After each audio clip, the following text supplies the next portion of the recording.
Peggy 7.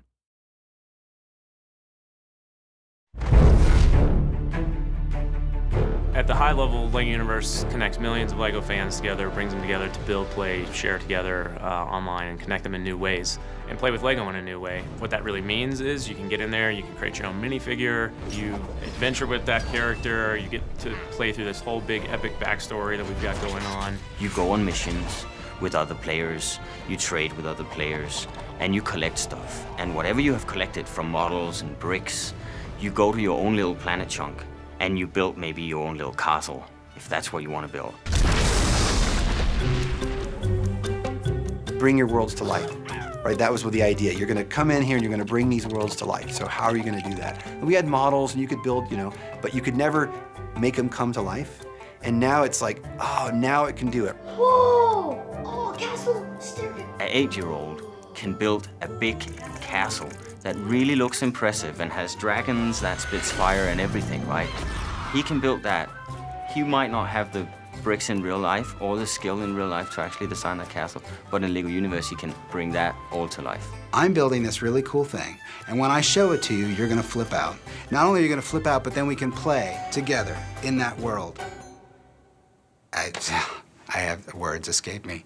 It's too cool.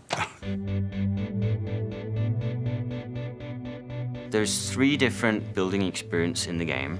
There is quick build. That's the fastest way of building. Basically, your minifig just built this thing automatically. But still, the player really gets the sensation that, hey, I created this awesome thing. The next step on our journey is modular building. So the first example you come across in the spaceship that you start out on is you have to build this escape rocket. And you can put them together very simply, right? There's 3 sections, you connect one, and you can swap out different parts to try different styles.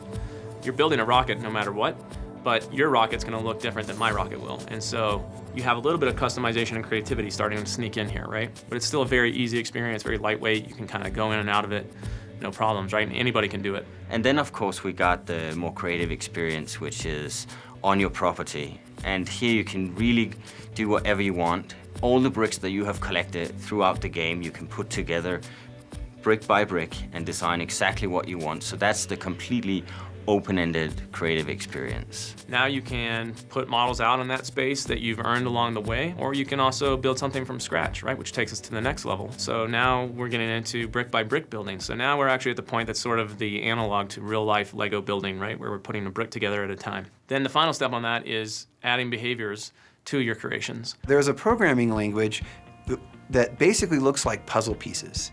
And you can plop down all kinds of things, like when I get near something, when I get hit, any of those things. And then you can say, do all these different things, like break apart, or play this animation, or do this sound, or shake around, or turn sideways. There's just so many possibilities. And what I really can't wait to see is what are people gonna do with this really powerful language.